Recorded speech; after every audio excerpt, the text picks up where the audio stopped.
Hey vinyl community, it's Dwayne Rock and Doc coming at you with another video. This time we're going to look at some stuff I picked up on my last road trip to Edmonton last week. Again, to see my eye doctor in Edmonton. Anyways, like usual, I stopped at some of my favorite shops while I was there. Uh, Went to Freecloud Records. I missed going there the last couple of times, so I made sure that I made it this time. Picked up some new stuff there, a couple of new things while I was there. Starting with the Donnas Turn 21. This is a 2023 reissue. They reissued a bunch of their earlier albums last year. This is originally released in 2001. It's their fourth album. And I did, when they started doing these reissues, this is going back last July. I pre-ordered this on Amazon, not this one, but the second album, which I believe was called American Teenage Rock and Roll Machine, which was supposed to be released in mid-September, and then they were going to ship it out as soon as it was released. But I'm still waiting for my fucking copy. What's going on there, Amazon? I keep getting these notifications that there's been a delay in shipping. So every month, about every month, I get one of those, and it's like, well, I just looked on your site today. I can actually order that album. It'll cost me $56 instead of the $39 that I paid for the pre-order price. But it's up there and it's available. So where the fuck is my copy? If anybody knows why they do that, why you can buy it now but you didn't get it for a pre-order, let me know in the comments. But I kind of think it's because they want me to cancel my order that I paid $39 for and reorder it for $56. But anyways, still waiting for that, and there's a couple more of these Donnas reissues that I need, so hopefully I'll get the rest of them. Also picked up this one, the Ray Gun Cowboys. This one's called Fortune and Glory, Pleasure and Pain. This is the brand new one from them, released last year. They're I guess you'd call them a psychobilly band with horns.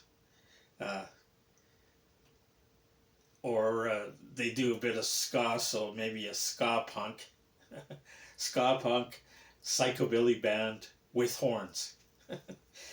So, like I said, they're from Edmonton. This is a brand new one, Ray Gun Cowboys. Also picked up this one. Been meaning to pick this one up for a while. I don't know why it's taken me so long to get it, but I finally decided to pick it up. This is Speed, Glue, and Shinky. They're a Japanese blues rock, hard rock with a bit of psych. This is the 2022 reissue, originally released in 1971. And if you can see on the hype sticker there, first time on vinyl in the US, pressed on multicolored vinyl. And I don't know why they call it multicolored. It's just orange with a little bit of marbling in it. And it's got the, this isn't a Japanese pressing, but it's got the fake Obi strip. Great hard rocking band. If you're into like other Japanese bands like Flower Traveling Band, you probably like these guys. They rock pretty good. And I believe they only made 2 LPs. Picked up another new one because I'd heard so many people on YouTube talking about this one.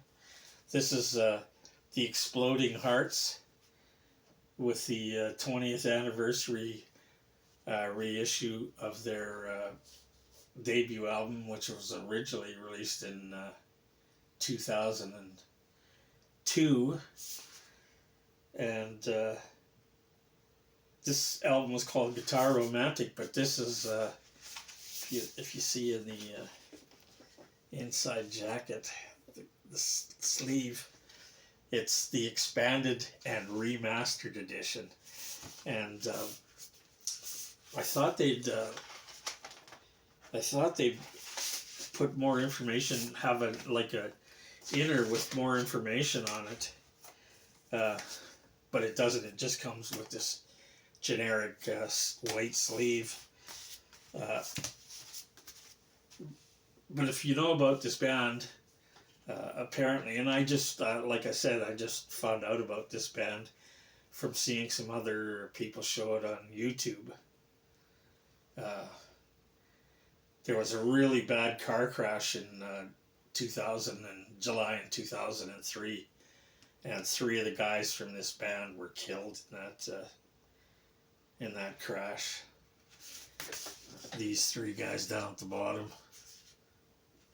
And the only survivor was Terry. I think he's the singer and guitar player. So the band just obviously packed it in after that accident. But this is a great power pop, punk pop, that kind of thing. Great album. So if you get a chance, you should pick this one up. Then I picked up some used stuff. Got this. Have no idea who these guys are. The Incredible Casual with That's That is the name of the album. The only reason I picked it up is because it written on the price sticker was said Power Pop. So I figured, well, what the hell? I'll pick that up, check it out, see what, and it's a really good album. And it is, yes, it's power pop. This is their 3rd album, the UK pressing, from 1987. And I checked them out, and about the only information I could find out about these guys was they're from Cape Cod, Massachusetts. And they made a whole bunch of albums, like 6 or 8 or 10 or so, a lot of them. But this seems to be the only one that was ever pressed on vinyl. The rest are all on CD. There's a picture of the guys in the band. Can't see it very good though. But it's, like I said, it's a really good power pop album. Then I got this one, solo album from Tommy James after he left the Shondells. And this is his 3rd or 4th solo album from 1971. And he had a top 5 hit with the song Dragging the Line off this album. And the rest of the album's kind of not that much different than his stuff he did with the Shondells. Kind of a poppy, radio-friendly kind of album. Still good stuff though. If you like the Shondells, him with the Shondells, you'll like this album. Oh, and it's got a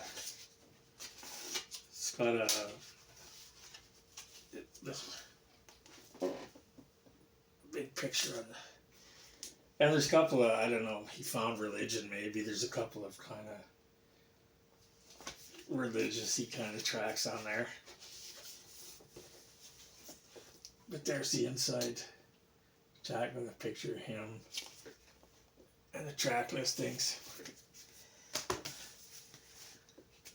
Also picked up this one, the James Gang. It's called Newborn. This is the U.S. pressing, because the Canadian pressing has a different cover. And this was from 1975, well after, mind slipping right there. What's his name? Went to the Eagles. Oh, Joe Walsh. A little brain fart there. Everybody knows Joe Walsh. But anyways, this was one of the later albums um, after Joe Walsh left, but it's not as good as when Joe Walsh was in the band. It's still not a bad album, but I much prefer the earlier stuff with Joe Walsh. And then I picked up this one. I already have a copy of this one. It's Bubblegum Rock. It's I first saw this on Cosmic Brian's channel. He was doing a special video on Bubblegum Rock. And like I said, I already have a copy of this, but this one is in way better shape than the one I have, so now I have a replacement copy. And this is like, I'm sure everybody knows about 1910 Fruit Gum Company and the Ohio Express and those kind of bands that are supposedly playing on this, but everybody knows those were kind of fake bands. The people playing on the records and the people on the covers and the people that were playing in the touring bands weren't always the same people. Here's the inner sleeve, and it shows a bunch of these bands, and I don't know if the other bands supposedly on this thing are made up bands too, like the Terry Nelson group, the Rat Finks, Garcia's Magic Music Box. Oh, and then the big there's 1910 Fruit Gum Company, Ohio Express, and the Music Explosion right there. So it's a really good album if you're into power or bubblegum. I mean, here's a picture of the back. They were all supposed to be playing it, whatever the hell this was. But anyways, there's actually 2 volumes of this thing, and I think this is the second one. Anyways, if you're into bubblegum rock, this is a really good album. So now I have a much better copy. Then I also got, lastly, I got this, the Heavy Metal Kids. This came out in 75, I believe it was. And this isn't the kind of music they play. They're not a heavy metal band. I don't know. Oh, apparently they called themselves the Heavy Metal Kids because it was the name of a street gang in William Burroughs' novel. So they picked that. Anyways, it's still a good album, a hard rock album, leaning a little bit to the glammy side. And this, I believe, was their debut.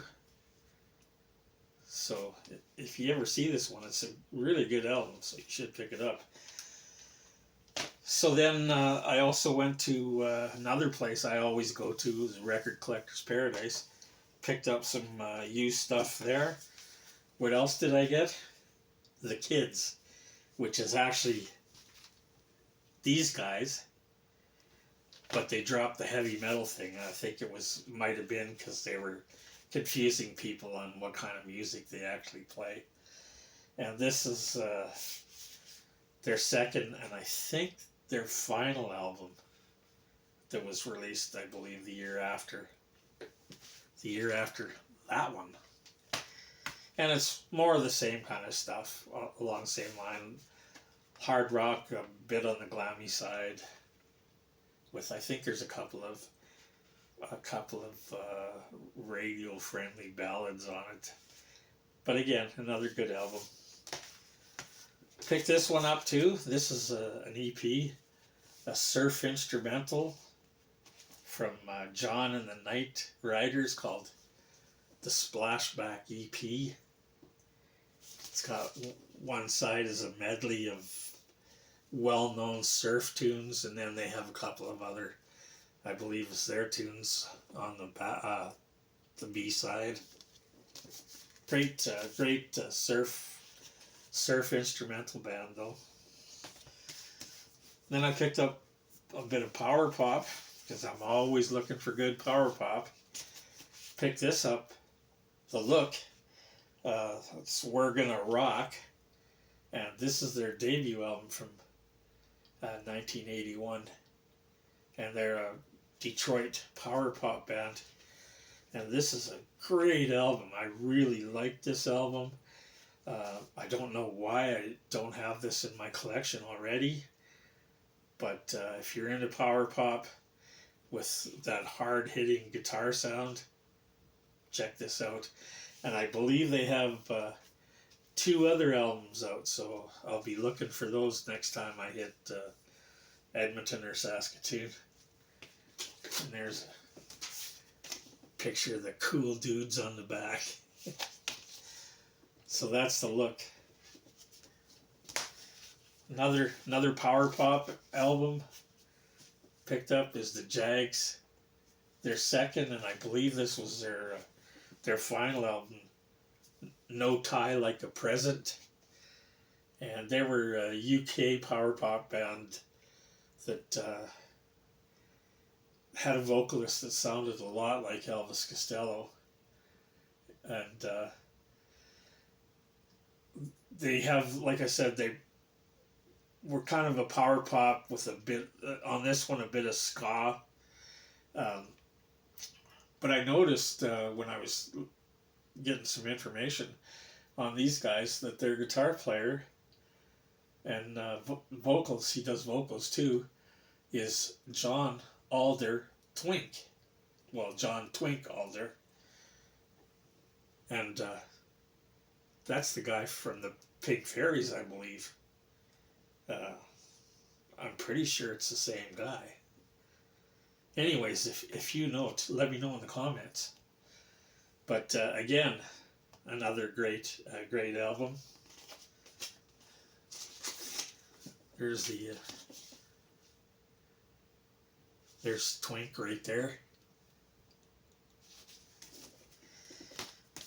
And this one was a blind buy. I saw this, never heard of them, and I've never seen this album before. The Helmet Boys, they're called, and I looked at it. Hey, I bet you these guys are like a good power pop band. And yep, they are. They're a power pop. They're good. They're not great, but they're good. This is the only album that I could see that they released in 1980, and I couldn't find any information about them. I believe they're from LA.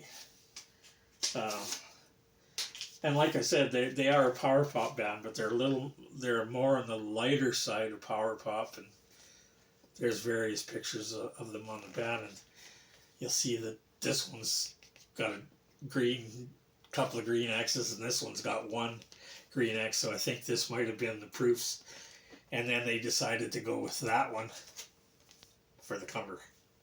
Anyways, Helmet Boy, self-titled album. Here's another blind buy. I saw this and I figured, cool name, Joe Mama. J is for jump, and I thought, well, Joe Mama, they're probably a hard rockin' southern band. And there's a picture of them on the front. But this is actually their second album from 1971, and they're more of a West Coast pop, folk rock kind of thing. And they have a female lead singer. And I don't know, there's the back. There's no information about who the actual players are on this album, unless originally it came with an inner sleeve with more information, but this one just has a generic white sleeve. And from what I could find out about them, they also were Carole King's backup band, and she actually does background vocals on some of the tracks on this thing. And they also were backup band for James Taylor. But like I said, not what I thought it was going to be, but still not too bad if you're into that West Coast pop kind of thing from the early 70s. And then if you caught my last video, you know I had a copy of this that I got last time I was in Edmonton, but it had a big scratch inside one, so I was gonna take it back and exchange it. Um, and the reason that I didn't notice the scratch was I actually went to Record Collector's Paradise after being at the eye doctor, and I had injections in both of my eyes. So when I went after that, my vision was a little blurry, and I usually check the records before I buy them, but I couldn't see them well enough, so I didn't bother checking, and the one that I got had a scratch in, and I took it back, and you'll notice the price tag's still on all these ones from Record Collectors that I've already shown you, is because their policy is they'll take it back, no questions asked, if those price tags are still on it. But I always used to take the price tags off as soon as I got them. Anyways, I left them on this time because I kind of got screwed exchanging. I couldn't do a straight exchange because I didn't leave the price tag on. If I would have, I could have done a straight exchange, but I was unable to do that. I got a little bit of credit for the one that I brought back, and I got an exchange. He went in the back and dug out about 6 more copies of it. So I picked the one that looked the best, and I paid a little extra money to get it back again. But oh well, that's the way it goes. I knew that was the policy, but I figured, hey, they know me. But nope, the policy is if you don't leave the price tag on, you can't exchange it for a straight exchange. But anyways, while I was there, I also picked up the Musician's Birthday, another Uriah Heep album I don't have, so I'm slowly starting to get a more complete Uriah Heep collection. And the last one I picked up at Record Collectors, and it was sort of a last minute thing. I was gonna get it, except it was $30, but I wasn't sure if I already have it, and I asked, if I buy this, can I bring it back if I already own it? And he said, yes, you can, as long as that sticker's still there. He said, if you leave that sticker on, we'll we'll let you bring it back, no questions asked. So I brought it home, and no, I do not have this one. It's the Bodacious album that I have. And this one I think is from 1986, I think it is. And it was their second album. And I was actually fortunate enough, when I lived in Saskatoon, I saw them twice. And I think it was both times for touring for this album. And what a fun band. It's hard to describe what they're like. They're obviously a comedy band. There's only 2 of them. This is Mojo Nixon. Oh, the album's called Frenzy. And you can't see it very good because it's like an out of focus picture, but they did that on purpose. This is Mojo Nixon. He plays guitar and sings. And this is Skid Roper, and he plays like the washboard. I think he plays banjo, harmonica, and he bangs on a couple of things. And Mojo Nixon also bangs on a... It was kind of funny to see too, him banging on a empty, one of those big water jugs. So anyways, if you've never heard of these guys or seen these guys or have any of their records, I recommend it. They're really fun. And they do a lot of, like I said, it's rock music mostly, a little bit of maybe country, a little bit of bluegrass maybe, with comedic lyrics. They do songs like Stuffin' Martha's Muffin, which is a song about MTV, and I Hate Banks is another tune. Gonna Put My Face on a Nuclear Bomb. And one of my favorites on here is they do a version of Inagata Vita, which is like, if you've ever heard the Iron Butterfly original, it's like 17 minutes long. They do a version that's one minute, a minute and a half long, and there's no guitars on it. Skid Roper sings on it and does the guitar parts with her harmonica, and Mojo Nixon plays the drum parts, banging on that plastic water jug. So it's really funny. If you ever get a chance, pick that album up. Mojo Nixon and Skid Roper, Frenzy. Oh, and there they are in the back with the song titles there. So another store that I try and get into when I can it's called Listen Records, and this time I went in and picked up a few things. Got one of the Long John Baldry albums that I didn't have. This is one of his later period albums, self-titled. When he's starting to get away from the blues, this is more of a kind of a soulful, with a bit of hard rock in it. He does the rockin' version. I don't know if you can see it very good there. Love Me Two Times, the Doors tune. A little bit harder rockin' than the Doors do it. And side two, first track and side two is his version of a traditional song that a lot of people have done called Morning Dew, and I really like his version of that too. Lastly, a couple of Canadian things that I picked up. This is Chicks Dig It. They're a punk pop band from Calgary, and at the first time I saw this, I thought it was them doing a tribute to Rush, playing tunes from the 2112 album, but no, that's not what it is. It's an album that they released in 2016.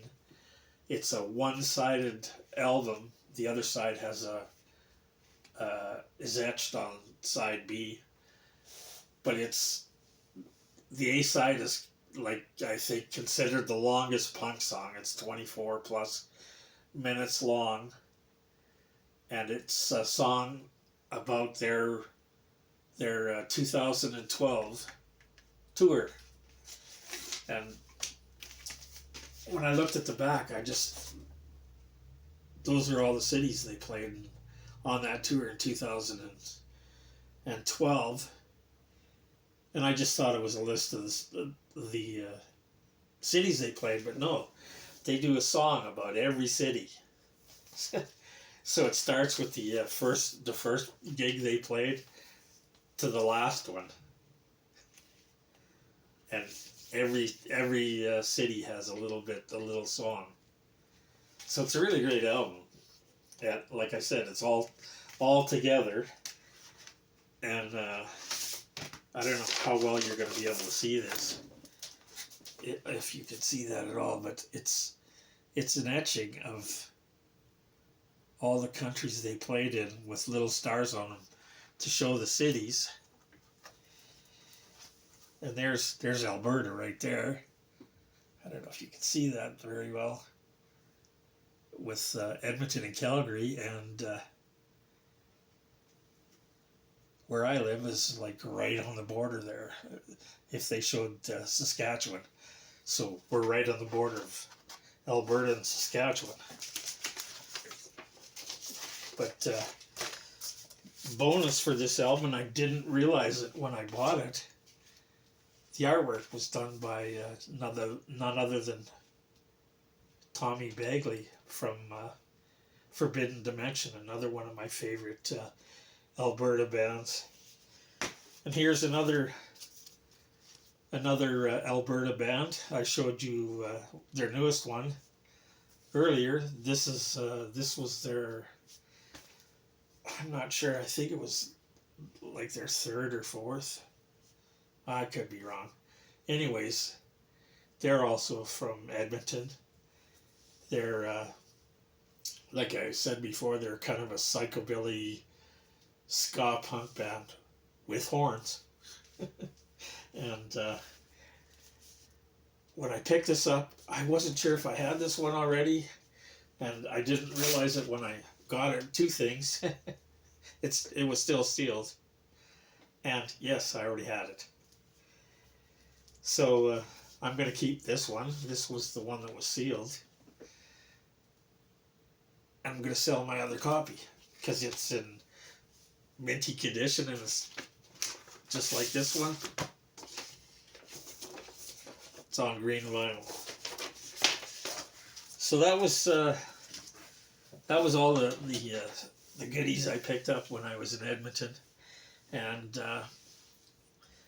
I guess I'm not going to be there till sometime in April. I'll be at the Edmonton Record Fair that's coming up on April 21st, I believe it is. So I've got some tables at that, so if you're there then, come and see me. Otherwise, I don't think I'll be back to Edmonton before that. So it might be a while before I have another recent vinyl finds video. Anyways, I hope you like this one. Again, if you did, please subscribe. And like always, stay safe, stay healthy, and we'll see you next time around.